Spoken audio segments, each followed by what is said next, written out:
ሁላችን እናማት በስመ አብ ወወልድ ወመንፈስ ቅዱስ አሐዱ አምላክ አሜን።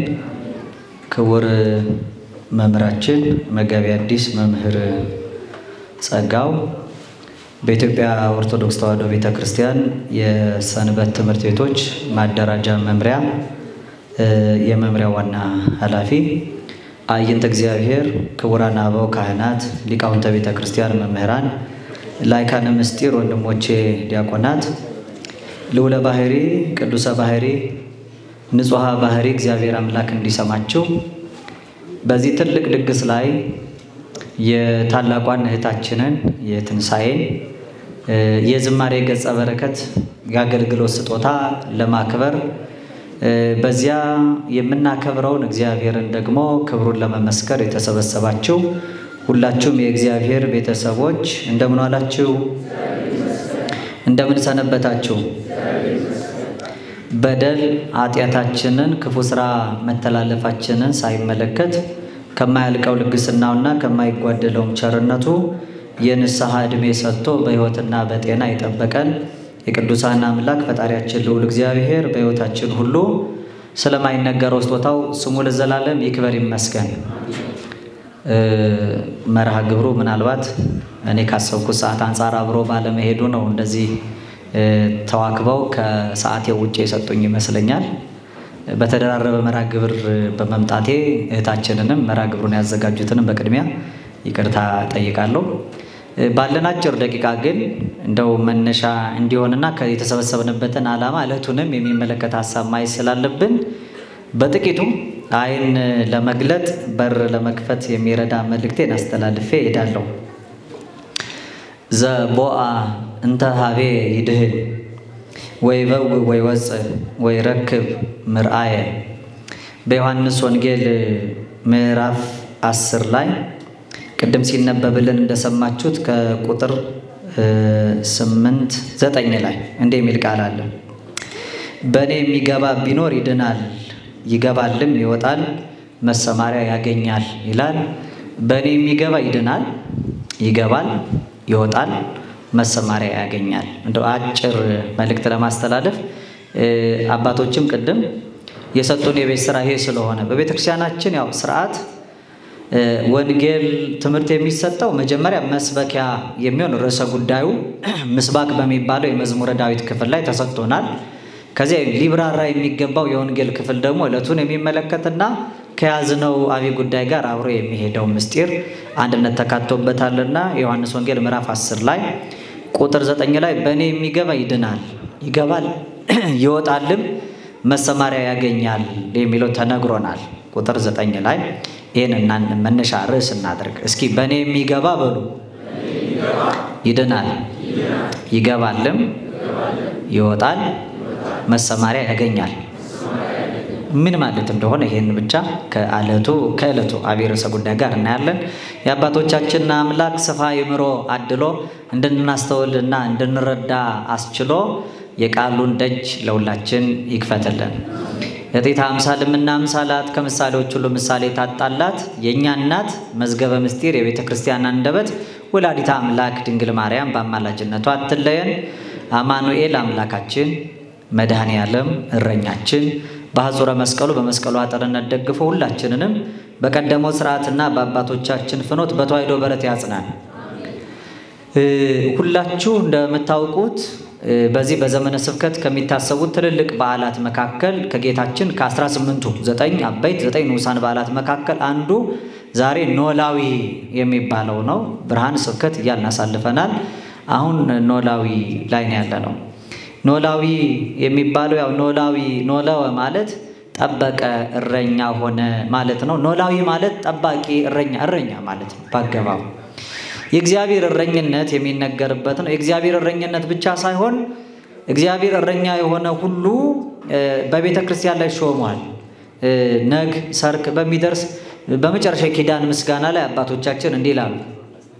ዘይሁ መርሃ ርቱ አለ ቤተ ክርስቲያን ዘተከላላቲ ምዕራፍ ስብሐት ሃይማኖት ጉባኤ መንፈስ ሀብተ ጸጋ ወኃይል የሃይማኖት የክብር ማረፊያ ላደረጋት ለቤተ ክርስቲያን ቅን የሚሆን መሪ ይላል። ቅን የሚሆን መሪ ማለት የእረኝነት ስራ ነው መምራት። መጨረሻው ጌታችን ኢየሱስ ክርስቶስ ከዚህ ዓለም ተለይቶ በቢታንያ ደቀ መዛሙርቱን ይዞ ወጥቶ ወደ ላይ ከማድረጉ በፊት የሰጠው የመጨረሻው ስልጣን እረኝነት ይባላል። ቅዱስ ጴጥሮስን ሊቀ ሐዋርያትን የዮና ልጅ ስምዖን ሆይ ትወደኛለህ ሆይ ብሎ ከጠየቀው በኋላ ጠቦቶችን ጠብቅ አለውና በጎችንና ግልገሎችን አሰማራ እያለ አዞታል። ከቃሉ ጋር ናቸው ወይስ ወደ ቃሉ ከመጡት አባቶች ጋር ናቸው? ከሁሉም ጋርማ አይኮንም። ወደዚህ ሐሳባቸው እነሱ ሊቀመጡ ነው። ስለዚህ እውነተኛው ኖላዊ እውነተኛው እረኛ ራሱ ፈጣሪያችን አምላካችን ነው። እሱ ጠባቂ ነው። እረኛ ማለት ያው የሚጠብቅ ነው። አበው ምን ይላሉ? እረኝነት ማለት መጋቢነትና ሕፃንነት ነው። ምን ማለት ነው? ማስተዳደር መመገብና ማሳደግ የእረኝነት ስራ ነው። ግብረ ኖሎት የእረኞች ስራ የሚባለው በመመገብ በምግብናና በሕፃንነት ወይም በማሳደግ ውስጥ 5 ተግባራት ይፈጽማሉ። እቺ ትንሽ መንደርደሪያ ብቻ ናት። ዋናው ሐሳብ ከዚህ ቀጥሎ ነው። 5 ስራ ይሰራል አንድ እረኛ። ስንት ስራ ይሰራል? አንደኛው ኖላዊ መራሂ ነው፣ የሚመራ ነው። እቺን ያዙልኝ፣ የሚመራ በሉ እስኪ። ሁለተኛው ኖላዊ የሚመራ ማለት ከፊት ሆኖ የሚያሳይ ከኋላ የሚከተሉ በጎች ያሉት ማለት ነው። የእረኛ ሁለተኛው ስራው አስተናጋጆች ከይቅርታ ጋር እናንተም እንድትቆሙና ትንሽ ደቂቃ እንድትማሩ በእግዚአብሔር ስም በትህትና ጠይቃለሁ። ምክንያቱም የእናንተም ወዲህ ከማስተናገድ አልፎ ሌላ ነገር ይፈጥራል። የመጣው በመጣበት ስፍራ ይቀመጥ። እኔ በጣም አጭር ደቂቃ ስለሆነ በዚህ እንዳልሻማው ሐሳብ በመባከን እረኛ መሪ ነው ማለት ከፊት ይሄዳል፣ በጎቹ ከኋላ ይከተላሉ። ስለዚህ ትልቁ የእረኝነት ስራ መምራት ነው። ከመራ በኋላ ዝም ብሎ ሲመራ አይውልም።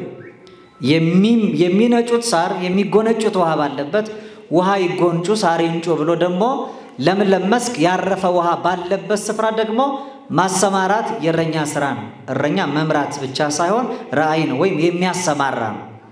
የሚሰማሩበት ያላቸው ቅድም ምስባኩ ላይ እንደሰማ ነው ማለት ነው። እረኛ ይመራል። ሁለተኛ ምን ይላል አልኳችሁ? ያሰማራል። በጣም ጥሩ። ሶስተኛ መርቶ አስተማርቶ አይተዋቸው ከተሰማሩበት ደግሞ እንዳይወጡ በፈቃዳቸው እንዳይሄዱ የሚፈልጉትን ሳይሆን የሚያስፈልጋቸውን ብቻ እንዲወስዱ እረኛው ጥበቃ ያደርግላቸዋል። የእረኛ ስራ አንዱ ደግሞ መጠበቅ ነው። እስኪ ጠባቂነት በሉ። አቃቢ ይባላል። አሁን ይሄ መራሂ ራእይ ከሚባለው ውጪ አቃቢ የሚባል አለ። ጠባቂ ማለት ነው። እረኛው ይጠብቃቸዋል። ድንገት ስተው እንኳን አውሬ መጥቶ ገብቶ ቢነጥቃቸው እሱ ሳይ ወደ ገደል ቢወድቁ ሌላ ነገር እንኳን ቢገጥማቸው ሌላው የእረኝነት ስራ ደግሞ አንጋፊ ነው ይባላል። ታዳጊ ነው። እስኪ እረኛ ታዳጊ ነው በሉ። የእረኝነት ስራ መታደግ ጭምር ነው። ስንት አየን? 3 4 አየን ካላችሁ። መምራት፣ ማሰማራት፣ መጠበቅ፣ መታደግ የሚሉትን አይተናል። የመጨረሻው የእረኛ ስራ ደግሞ ነዳይ ነው ይባላል። የሚነዳ ነው። መንዳት ይለያያል። ከመምራት መንዳት ይለያያል። መንዳት ማለት ያው የእረኛው መብት ብቻ የሚጠበቀው የመንጋው ደግሞ መብት የማይጠበቅበት በቃ እየነዳ ማለት ከኋላ እየገፋ እሱ ወደሚፈልገው ብቻ ስፍራ መውሰድ ይሄ የእረኝነት ስራ ነው። አምላካችን በስጋ ከምናውቀው ከነዚህ እረኞች እርግጥ ይለያል። ሊቁ ፈለፈለ ማህሌት የሁላችን አባት የተዋህዶ አንደበት የምንለው ቅዱስ ያሬድ መምህራችን ኖላዊ ዘመዓልት ወሃላዊ ዘሌሊት ይለዋል። እግዚአብሔር የቀን እረኛ ነው። ቀን እረኛ ቀን ይጠብቅና በጎቹን በረት ከቷቸው እሱም ይተኛል በር ዘግቶባቸው። እግዚአብሔር ግን እኛም በረት ከቶን የሚተኛበት ሰዓት የለውም። ትጉ ኖላዊ ነው። ኖአም ድካም የለበትም፣ እንቅልፍ የለበትም፣ መዛል መሰልቸት የለበትም። ሳይሰለች ሳይደክ እንቅልፍ ሳይኖርበት ሳይዝል ይጠብቀናል። ስለዚህ ምን ይለዋል? በዚህ በዘመኑ ቋንቋ ስንመልሰው እግዚአብሔር ለቀን እረኛ ነው፣ ለሌሊት ደግሞ ዘበኛ ነው። የቀን እረኛ የሌሊት ዘበኛ ነው። የቀን እረኛ የሌሊት ቤተሰቦች ሐሳባቸውን ሁሉ ጥለው የሚተኙት በቃ ቤቴ ችግር የለም ብለው በሰላም ተረጋግተው የሚተኙት ዘበኛ ስላላቸው ነው። ስለዚህ እግዚአብሔር ለቀን እረኛ ነው፣ ለሌሊትም ደግሞ ዘበኛ ነው እንለዋለን። እሱ በባህሪ ጥበቃው እንዲያ ነው። መርቶናል፣ አሰማርቶናል፣ ጠብቆናል፣ ታድጎ ነፃ አውጥቶናል። ነድቶን ደግሞ ነፍሳችንን እየመለሰ ወደምንፈልገው ስፍራ አድርሶናል። መዝሙር 22 በቅንፍ 23 ላይ እነዚህ ነጥቦች በሙሉ የሚዘረዝር ጸሎት አለን። እግዚአብሔር ይሬየኒ ዋልቦ ዘይሐጣኒ ውስተ ብሔር ስዑር ህየ ይሐድረኒ ወሃበ ማየ ዕረፍት አጸነኒ ሜጣ ለነፍሴ ወመርሃኒ ፍኖተ ጽድቅ በእንተ ስመ ዚአሁ እመኒ ወርኩ ማይከለ ጽላሎተ ሞት እየፈርሆ ለእኮይ እስመ አንተ ምስሌ በትርከ ወቀስታምከ እማንቱ ገሰጻኒ ወሰራይከ ማደ በቅድሜ በአንጻሪሆሙ ለእለ ይሳቅዮን ወአጻድከ በቅብረሴ ጽዋዕከኒ ጽኑ ያረዊ ምሕረትከ ይትለወኒ በኩሉ መዋዕለ ሕይወቴ ከመ ታንብረኒ ቤቶ ለእግዚአብሔር ለነዋ መዋዕል ይሉታል። ይሄን እንዲያውም የዘመነ ኖላዊ ብቻ ሳይሆን የየዕለት የማለዳ የሰርክ ምግብ ነው፣ ጸሎት ነው። እረኛዬ እግዚአብሔር ነው። ይሄን እረኛዬን ይሬየኒ ያለው ማሰማራት ነው። ይሄን የሚያሰማራኝ እግዚአብሔር እረኛን የሚያሳጣኝ ማንም የለም። እኔን ከእግዚአብሔር እግዚአብሔርን ከኔ ልጅ የሚችል ከኔ እግዚአብሔርን የሚያሳጣው እግዚአብሔር ከኔም የሚያሳጣ እኔን ከእግዚአብሔር የሚያሳጣ ምንም የለም። በረፍቷ ዘንድ በለመለመ መስክ ይመራኛል፣ ያሰማራኛል፣ ይጠብቀኛል ብሎ ዳዊት ይናገራል። ያም አይደለም ነፍሴን መለሳትና ስለ ስሙ ደግሞ እሱ ራሱ በጽድቅ መንገድ እንዲሄድ አደረገኝ። ምንዳ ያለው መንጃ ያለው በመስቀሉ ትርክዛ ከአውሬ የታደገ ሁላችንንም ወደ ነፍሳችን ዓለም የሚያደርሰው እውነተኛው እረኛችን ፈጣሪያችን እርሱ ነው። ምን ይላል? አነ ውእቱ ኖላዊ ኄር አለ። አሁን በዮሐንስ ወንጌል ምዕራፍ 10 ላይ ሲነበብልን መልካሙ እረኛ እኔ ነኝ አለና ኖላዊ ኄር መልካም እረኛማ እንጂ ይሜጡ ነፍሶ ቤዛ አባግኢሁ ነፍሱን ስለ በጎቹ ቤዛ ፈንታ አድርጎ ይሰጣል። በጠላቶቻችን ፊት ማዕድ ያዘጋጀ። እንዲያውም ዳዊት ምንድነው ያለው? በለመለመ መስክና በረፍቷ ዘንድ ይመራኝ። በደረቅ መስክ አይደል፣ ይቡሳል። ደረቅ ሳር ባለበት ስፍራ አይደል፣ ሳሩ ለምለም ነው። ማየ ዕረፍት የሚባል ደግሞ አለ። የዕረፍት ውሃ። እስኪ የዕረፍት ውሃ ብሉ። ምን አይነት ውሃ ታውቃላችሁ? ናት ወራጅ ውሃ የሚባል አለ አይደል? ወራጅ ውሃ አለ፣ የጎርፍ ውሃ አለ። ያረፈ ውሃ እንዴት ያለ ነው? ብዙዎቻችሁ ከገጠር መጣችሁ ከሆነ በግ እንዴት እንደሚጠበቅ ካወቃችሁ የሚወርድ ፏፏቴ ያለበት ስር ከላይ ሲወርድ እንደዚህ በጎች እንዲጠጡ ያረጋቸው ማለት እንዴት አይነት ወንዝ ነው አይደል? ሄዶ የተንጣለለ ሜዳ ባለበት ስፍራ ላይ እንግዲህ ካሁን መጣ ወራጁ ወሰደኝ እንዳይሉ ያረፈ የተረጋጋ ውሃ። ማየ ዕረፍት የሚባለው ማይ የሚባል ውሃ የሚባል ወደሙ ለኢየሱስ ክርስቶስ ከመማይ ቅዱስ ዮሐንስ አፈወርቅ የጌታ ኢየሱስ ክርስቶስ እንደ ደሙ እንደ ውሃ ነው ይላል። አንደኛ የተረጋጋ ውሃ ነው፣ እኛን የሚወስደን የሚያጠፋን ሳይሆን በክብር የሚያሳርፈን ስለሆነ ወደ ማረፊያ የሚወስደን ውሃ ስለሆነ። ሁለተኛ ሁላችንን የሚያነጻን ማይ ለሕጽበት ለመንጻት ለማንጻት አገልግሎት ይውላል። ስለዚህ ሁላችን የሚያጥበን የሚያነጻን ከእድፋችን ከነውራችን ወደ ቤቱ መልሶ በነጽህና ወደሙ ለኢየሱስ ክርስቶስ ያነጻሃንም ኩሉ ኃጣውኢነ የልጁ የኢየሱስ ክርስቶስ ደም እኛን ከኃጢአት ሁሉ ያነጻናል ስለተባለ ከኃጢአት የሚያነጻን ከበደል የሚያርቀን የጌታችን ኢየሱስ ክርስቶስ ደሙ ነው። ስጋውን ቆርሶ ደሙን አፍሶ የሰጠን እውነተኛው እረኛችን እሱ ነው። ነፍሱን ስለ በጎቹ ቤዛ አድርጎ የሰጠ ሲጠብቀን እረኛ የምንለው፣ ስንራብ በግ የምንለው፣ ደግሞ ወደ በረትም ስንገባ በር የምንለው ለሕይወታችን ዋስትና ሁሉ ነገራችን እሱ ጌታችን አምላካችን መድኃኔ ዓለም ኢየሱስ ክርስቶስ ነው። ስለዚህ ፈጣሪያችን አምላካችን መድኃኔ ዓለም ኢየሱስ ክርስቶስ እውነተኛው እረኛ ነው። ምን አለ? እኔ እውነተኛ የበጎች በር ነኝ አለ። እውነተኛ የበጎች በር ነኝ፣ በእኔ የሚገባ እሱ ይድናል አለ።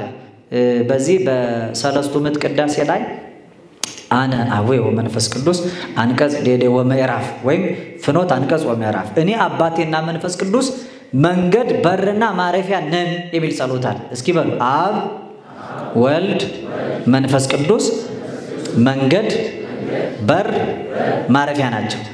ስላሴ መንገዳችን ነው፣ ስላሴ በራችን ነው፣ ስላሴ ማረፊያችን ነው። ሌሎቹ እንደሚሉት አይደለም። እሱ በር መግቢያ፣ እሱ መንገድ መዳረሻው ነው አይደለም። አድራሻ መዳረሻችን ራሱ እሱ ነው። ለዚያም አንዱ ወደ አንዱ አሳላፊ አይደለም። እኔም አባቴ መንፈስ ቅዱስም ይላል ሰለስቱ ምዕት ሲናገሩ። በዚያ አገባብ ጌታችን ኢየሱስ ክርስቶስ እኔ በር ነኝ እኔ መንገድ ነኝ የሚለው በእኔ አሚን ወይም በአሚነ ስላሴ ወልድ ዋህድ ብሎ በማመን ወደ እውነተኛው በረት ይገባል። ድህነት ያለው በሱ በማመን ስለሆነ በእኔ በርነት የሚገባ እርሱ ይድናል አለ።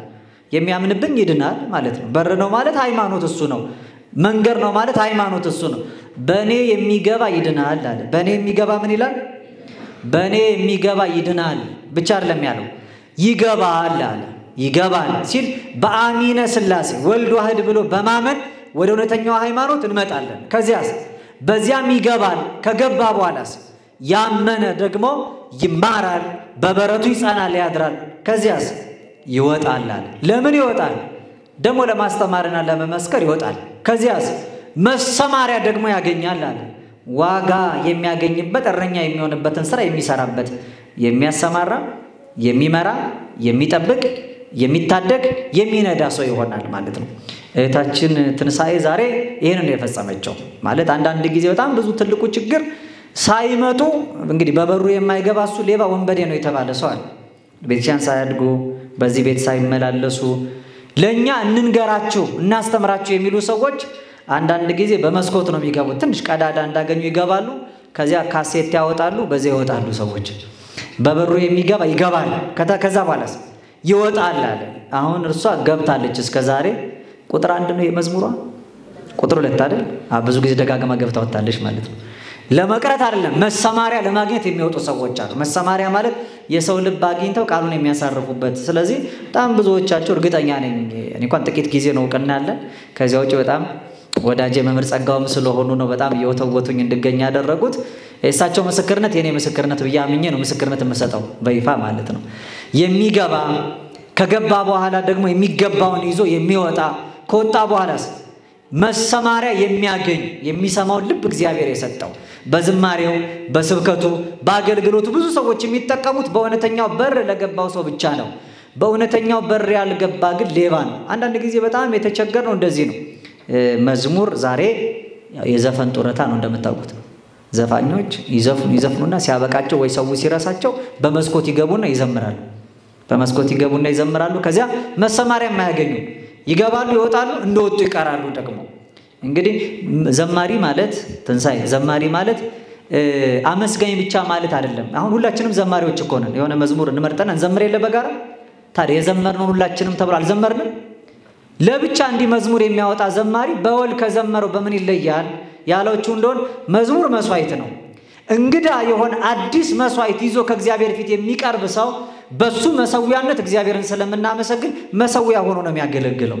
መሰዊያ ደግሞ የተመረጠ ነው። እዚህ ኦሪት ዘጸአት ምዕራፍ 20 ከቁጥር 19 ጀምሮ ስታነቡ እግዚአብሔር ሕጉን ከሰጠ በኋላ ወደኔ መጣችሁ የምስጋና የስርየት መስዋዕት ልታቀርቡ ብትፈልጉ ለእመ ፈቀድከ ከመ ትግበር ሊተ ምሥዋዕ ዘእብን ለኔ የድንጋይ መሰዊያ ልትሰራልኝ ከፈለክ በተመረጠ ቦታ መሰዊያን አድርገው እንደገና ይትንድቆ በእብን በድንጋይም ደግሞ መሰዊያው እንዳትነካው ባዕድ ነገር ብረትም ነገር መጥቶ ያንን መሰዊያ እንዳይነካው ይላል።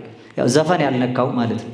ሌላ ነገር ያልነካው ሌላ ነገር ያልጫሩ ሲዘፈን የኖረ የተጫረ የተጠረበ መሰዊያ ሁሉ ነው እየመጣ የሚናገረው። አሁን አንዴ ማህሌት ሰዓታት ካደርን በኋላ ጠዋት ደግሞ ከገሌ ጋር እንዘምራለን ሲባል ማህሌት እንግዲህ ሊቃውንቱን ቅዱስ ያሬድን ተመልከቱ። ሰዓታት አባ ጊዮርጊስ ዘጋስጫን ተመልከቱ። ኪዳን ቅዳሴውን ኪዳኑን የደረሱ ኪዳኑ ባለቤቱ ክርስቶስ ነው።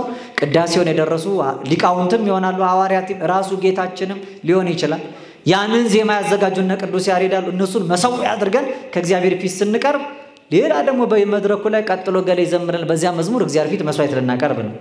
ስለዚህ ገብቶ ወጥቶ መሰማሪያ ካገኘው በቀር መሰማሪያ የሌለው በበር የማይገባ ሰው ፈጽሞ እረኛውን ያልተከተለ እንደ እውነተኛው እረኛ ያልገባ ስለሆነ በጥንቃቄ ራሳችን ልንጠብቅ ይገባል። የገቡ ገብተው ደግሞ ለተልእኮ የወጡ ተባረው ይወጡ አይደል? ተባረው የሚወጡ አሉ። ለተልእኮ በመስኮት ይገቡና አንዳንዴ በበር ግን ቤተክርስቲያን እውቅና ሰጥታ አውግዛ የምትለያቸው ሰዎች አሉ። እውነተኛዎቹ ዘማሪዎች ከዚህ ይለያሉ። የሚገቡት በበሩ ነው። እኔ ሄጃለሁ ወደ ክፍለ ሀገር አብሬያት ከትንሳኤ ጋር አገልግያለሁ። ምስክርነቱን በዚያም ሰምቻለሁ። በቤተክርስቲያን ከልጅነቷ ጀምሮ ስታገለግል የኖረች ናት። ዘፈን ጠርቧት ወደዚህ ቤተክርስቲያን በዘፈን ድምጿን አሟሽታ አይደለም እንደ ጦረታ የመጣችው። ያገለገለችበት የኖረችበት ያደገችበት ሃይማኖት ቤተክርስቲያን አላት።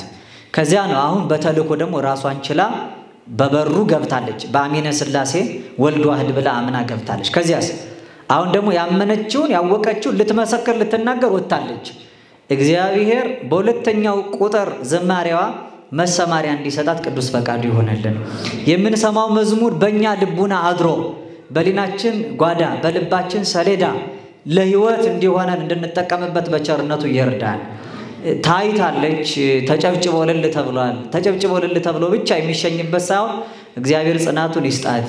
ነገ ከነገ ወዲያ ቆማ በዘመረችው ዝማሬ ሌሊት የምናገለግለው አገልግሎት እንዲሆን እንደቀደሙት አባቶቻችን እንደ ደጋጎቹ ደግሞ የሷ ስብሐተ እግዚአብሔር የሷ ዝማሬ ማህሌት ሆኖ ሰዓታት ሆኖ ኪዳን ሆኖ ቅዳሴ ሆኖ መላእክቱ ከሰው ጋር የሚዘምሩ ሰዎች ከመላእክት ጋር የሚተባበሩበት እንዲሆን የነፍሳችንን ክብር የምናገኝበት የሰማይ መንገድ ስንቅ የነፍስ ቀለብ አድርጎ እግዚአብሔር በቸርነቱ ይቀበለን።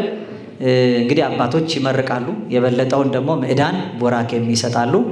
እኔ በዚህ መድረክ ላይ ተጋብዤ አክብራችሁኝ ቦታ ስለሰጣችሁኝ ከመርሐ ግብርም ሰዓት ውጪ ተጣድፌ ነው ቸኩላለሁ ስል በተማጽኖም በልመናም ጭምር ነው የቆየሁትና ታግሳችሁ ስለሰማችሁኝ ከልብ አመሰግናለሁ። በእኔ በበሩ የሚገባ ይድናል፣ ይወጣል፣ መሰማሪያም ያገኛል። በበሩ ገብተን ወጥተን አገልግሎታችንን ፈጽመን እግዚአብሔር መሰማሪያ ሰጥቶን የመንግስቱ ዜጎች እንድንሆን የሁላችንንም ፍጻሜ በቸርነቱ ያሳምረልን።